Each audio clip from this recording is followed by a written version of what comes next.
Chapter 21 of Ramayana's Balakanda, a frustrated king. Apadamahartaram dataram sarvasampadam lokabhiramam shriramam bhuyo bhuyo namamyam. Kaushika was a Kshatriya and anger was second nature to him. He had never been balked in his desire and he had set his heart on this wonderful cow. He became very angry and he walked out of the ashrama. He commanded his servants to take the cow by force and they led her out of the shed where she was stationed. She thought to herself, "Why has the noble Vashishta abandoned me? What have I done that he should punish me thus? The servants of the king are dragging me away from here and my father has not done anything about it." She was crying and her tears were falling fast. Her sighs were audible and she told herself, "I will go now to him and ask him why he has allowed this insult to me by the servants of the king." She suddenly broke away from the hands of her captors and ran with the speed of wind and reached the presence of Vashishta. She fell at his feet and asked, "Why have you forsaken me, father? Even as you are looking on, these men are carrying me away. Why are you allowing this?" Vashishta said, "Child, you have not been in the wrong and I am not punishing you. I will never forsake you. This king is powerful and he is dragging you away forcibly from my ashrama. This army of his, one Akshoini in number, is his and he thinks he is invincible and hence his action." Shabala said, "My lord, what is the power of a mere king in the presence of a Brahmin? Brahmabala is far superior to that of a Kshatriya. Your greatness is unequaled in all the several worlds. Kaushika is powerful, no doubt, and a great Kshatriya. Give me permission, father, to show him that even a weakling like me, when blessed by you, can be more powerful than he is. I will punish his arrogance and humble his pride." Vashishta looked at the cow whose breath was coming in gasps. So angry was she. Her eyes had become red and her tail was lifted up in anger. The rishi smiled at her and said, "All right, I grant you permission. Create in a moment an army which can tackle the king's army." Surabhi shook her body once, and there appeared a huge army, hundreds of warriors, and they went to fight with the army of Kaushika. Finding that his army was being defeated by this one created by the cow, Kaushika, with his eyes red with anger, entered the fight and fought with the army of Surabhi. Seeing her army suffering at the hands of the king, Surabhi created more warriors to join the fight. Even as the army got thinned out, Surabhi kept on creating more and more. Kaushika was now joined by his sons and altogether they attacked Vashishta himself. The rishi with a hunkara burnt all of them and only a heap of ashes was left of the sons of the king. Kaushika was heartbroken. His army was gone and his children were dead. He was completely broken. He was like the ocean without its power, like a serpent with its fangs pulled out, like a bird whose wings had been severed. His pride was humbled and his face was like the setting sun. All its fierceness was gone. Without a word, with his head hanging down, with his eyes bent on the ground, Kaushika left the ashrama of Vashishta and went back to his kingdom. Kaushika's anger was unappeased and his thoughts were always hovering around the humiliating defeat at the hands of the cow's army in the ashrama of Vashishta. Kaushika was disgusted with everything and he made a son of his stay and mind the kingdom. He then went to the forest. He went to the slopes of the Himavan where the Kinnaras were and he began to perform a great tapas with a desire to please Lord Mahadeva. After a time, the Lord was satisfied with the penance of Kaushika and he appeared before him and asked, "Why are you performing this tapas? What is it you desire? I will grant you anything you ask for." Kaushika prostrated before him and singing his praises, he said, "My lord, if you are pleased with me, then grant me this boon. I should be proficient in archery. Grant me that I am master of all the divine astras. Please be gracious enough to accede to my request." Mahadeva said, "I have given them all to you. Go in peace." Kaushika went back to his kingdom. His self-respect was restored, and with it, his pride came back to him. It grew tenfold now. He then told himself, "Vashishta, the great Rishi, is as good as dead. How can he withstand the astras which are presided over by the gods?" Om Shri Ramarpanamast. Chapter 22 of Ramayana's Balakanda, the power of the Brahmin. Namo Brahmana Devaya Go Brahmana Hitaya Cha Jagadditaya Krishnaya Govindaya Namo Namah. Kaushika went to the ashrama of Vashishta, and without any warning, he began to dispatch the astras one after another. The birds and animals which were in the ashrama rushed out in panic. The disciples who were living with the rishi were also startled by the sudden harassment, and they fled from there in fear. The ashrama and its surroundings were now as bare as soil which is salty and fit for nothing. There was silence reigning, and it was frightening. Vashishta was extremely angry with this cruelty on the part of Kaushika. He told himself, "For no reason at all, this king is bent on troubling me again and again.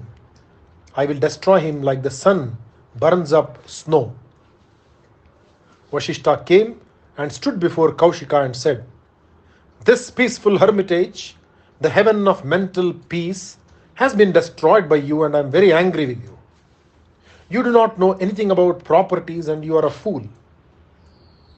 I am going to kill you." Vashishta lifted up his staff, which began to glow like the staff of Yama, the Lord of Death, like the fire which burns without smoke at the end of the Yuga. Kaushika was not frightened by his words, since he had the divine astras with him. He invoked the astra presided over by Agni, the god of fire. Vashishta hurled his danda at Kaushika and said, "So, you have come to challenge me with your divine astras. Let me see your prowess. I am here standing in front of you, and let me see what you can do. Show me. Let you see if your Kshatriya Bala is great, or if my Brahma Bala is." "You fool, you are a disgrace to the Kshatriya clan to which you belong. You will now see the superiority of the divine powers of a Brahmin." The astra sent by Kaushika was rushing towards Vashishta, spitting fire in all directions.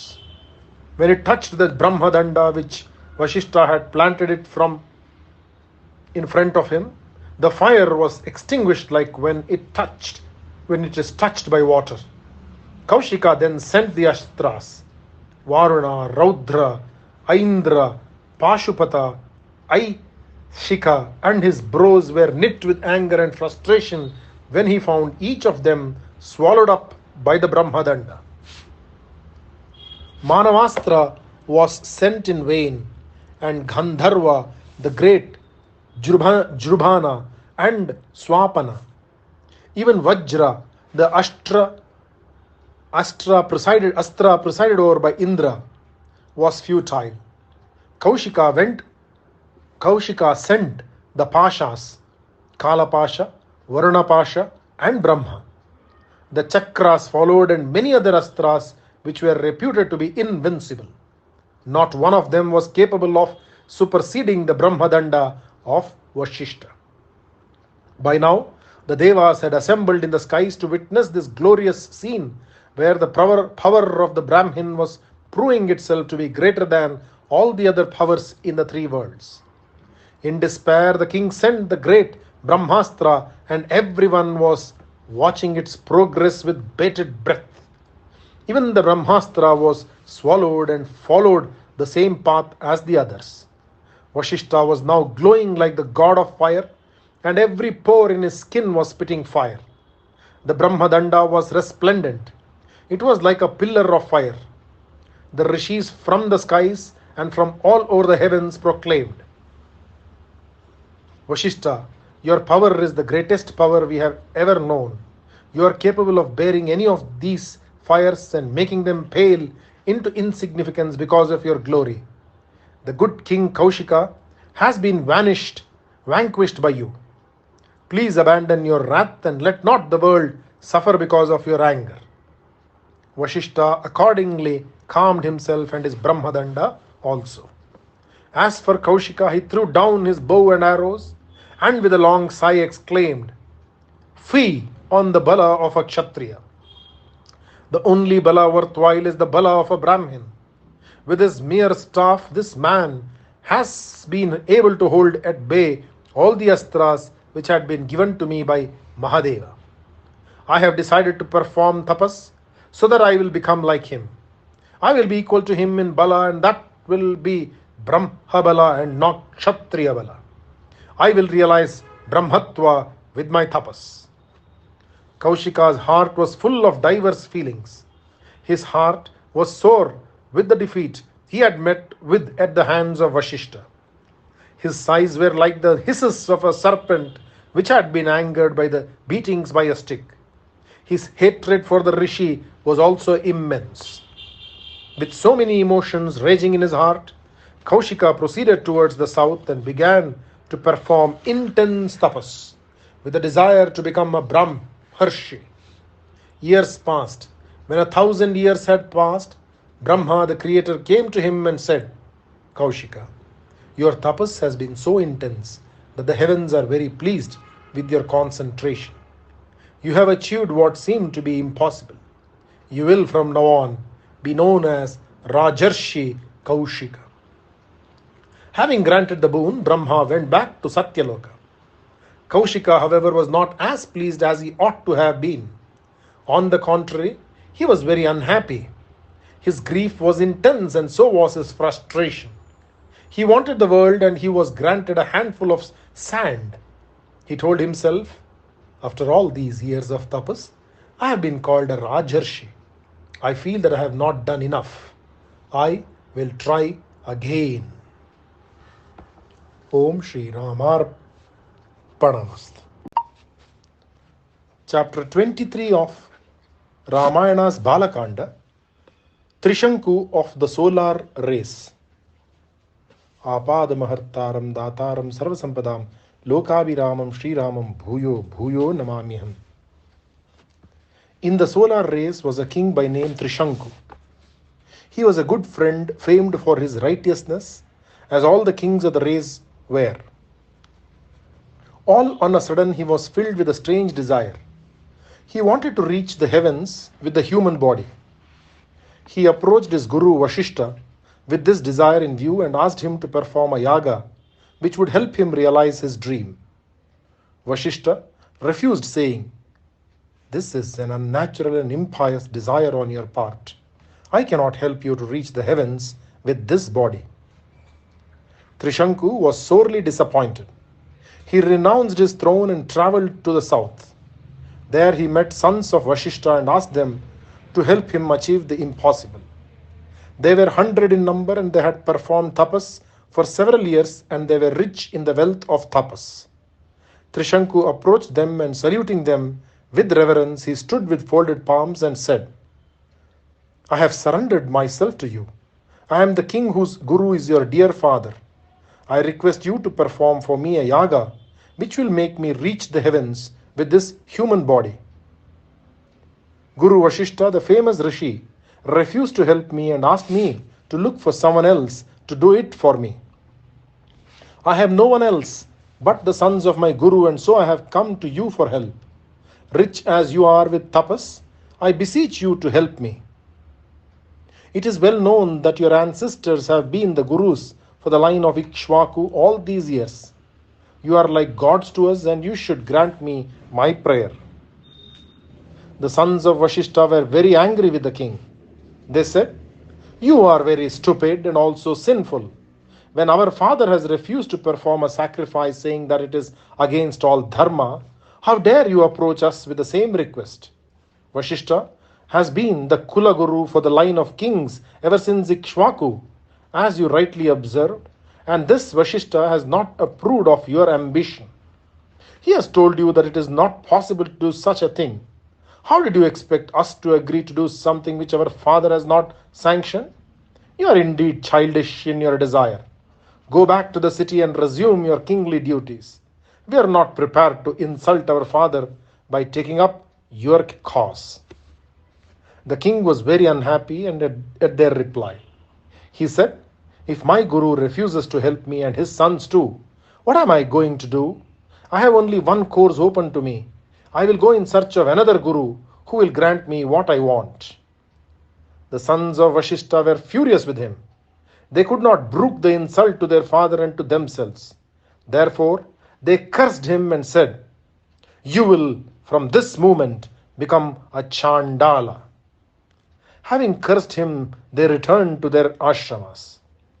The unhappy king returned to his city with his heart filled with pain and disappointment. When the night had passed, the king found that he had become a Chandala. His clothes had turned black and his skin was black. His neck was adorned with flowers which were wild, and the ornaments of gold which he had been wearing had turned to crude ones of iron.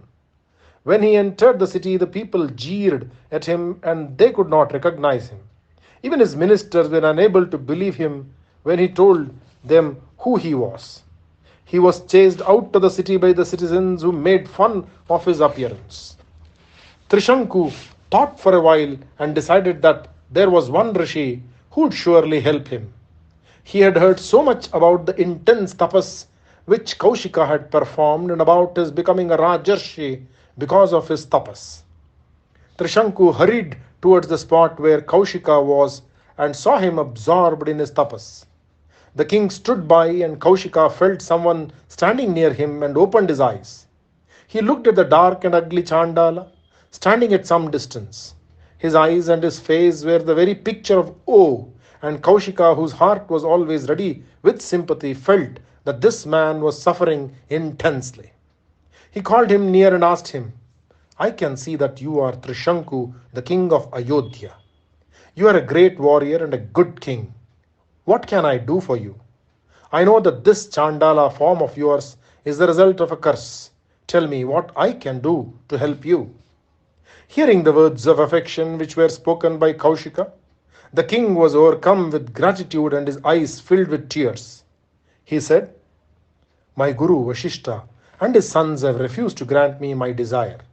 I asked them to make me reach the heavens with this human body, and they would not grant me my wish. I have performed 100 yagnas, but evidently that is not enough. I have never once in my life spoken an untruth, and I will not do so hereafter. I swear that I have ruled my subjects with great care, and I have never once transgressed the rules which a Kshatriya should follow. I have always tried to please the elders and have always set my mind on dharma. Seeing that all this seems to be futile when it cannot grant me a small desire, I realize that man's attempts are always useless and fate is the only powerful factor. Everything is controlled by fate, and fate is the ultimate refuge of all. I have now come to you to ask you if you will help me realize the dream in my heart, to reach the heavens with this mortal body.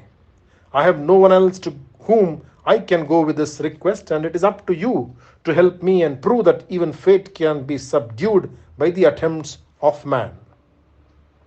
Kaushika was filled with pity and compassion for this king who had been so unfortunate. He spoke in a soft and gentle voice and he said, O king, you are welcome to be with me in my home. The world knows what a righteous monarch you are. I have decided to help you. Do not be afraid. I will summon all the rishis and ask them to help me perform a yagna. With this Chandala form, which your guru's curse has given you, with this form, I say, I will make you ascend the heavens. Kaushika has been approached as a refugee by you, and you cannot be sent back empty-handed. I will do what you want me to do?" Kaushika then instigated his sons to collect all that was necessary for the performance of a yajna. He summoned his disciples and said, "Go and ask all the rishis to come here at my request. Let them bring their entire ashrama with them." The disciples went to all the quarters to bring the many rishis. They came, all of them, except the sons of Vashishta and the father too. Vashishta's sons' words were very comical indeed. "A strange sight this yajna will be, with a kshatriya to perform the yajna and with a chandala as the object of the yajna. We wonder how the participants will react. The divine beings who have to receive their shares of the havis at the hands of one who is not a Brahmin.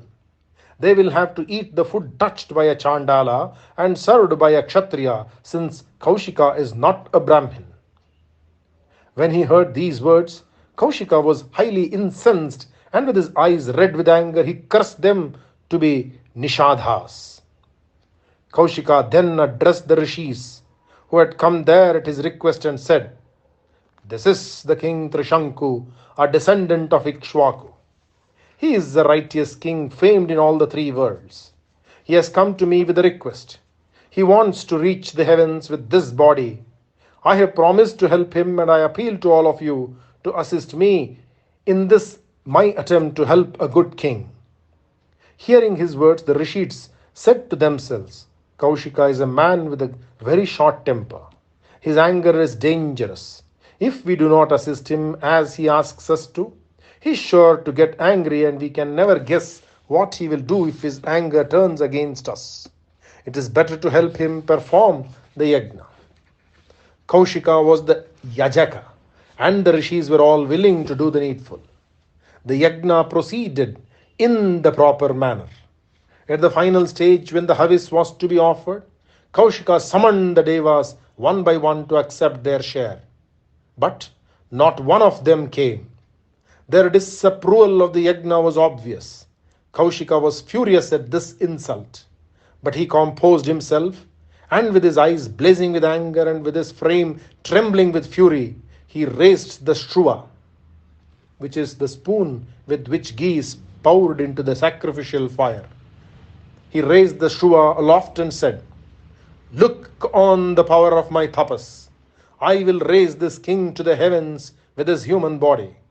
I command you, Trishanku, rise in the air and reach the heavens with this body of yours. If at all I have performed any tapas, I give the result of all that with this end in view, to raise you to the heavens. Rise, O king, and reach the heavens." Om Shri Ramarpanamastha. Chapter 24 of Ramayana's Balakanda, A New Heaven.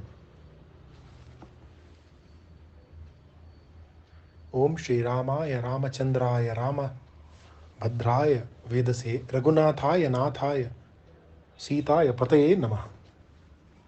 Everyone was watching with bated breath. Suddenly, Trishanku began to rise above the ground. He folded his palms and he saluted the rishi. He rose in the air, and even as they were all looking, he vanished into the clouds. Indra was not pleased with this intruder. He said, "Trishanku, go back to the earth. You are not fit to dwell in the heavens, cursed as you are by your guru. We are not prepared to consider you as one of us." Trishanku was pushed rudely, and he found himself falling downwards. He called out to the great Kaushika and said, "My lord, they have thrown me out and I am falling down. Save me, save me." Kaushika was very angry and very sad too. He could not brook the cruelty of the devas and their selfishness.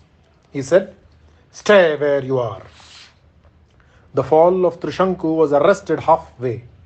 Then, in the presence of all, Kaushika, like another Brahma, began to create a new heaven for Trishanku.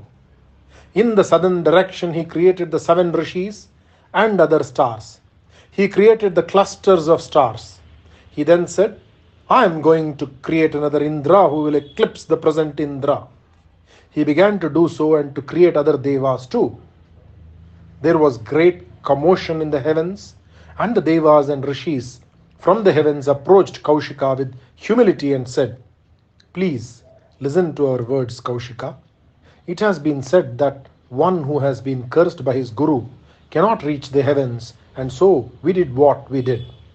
It was in no way meant to cast aspersions on you or your greatness."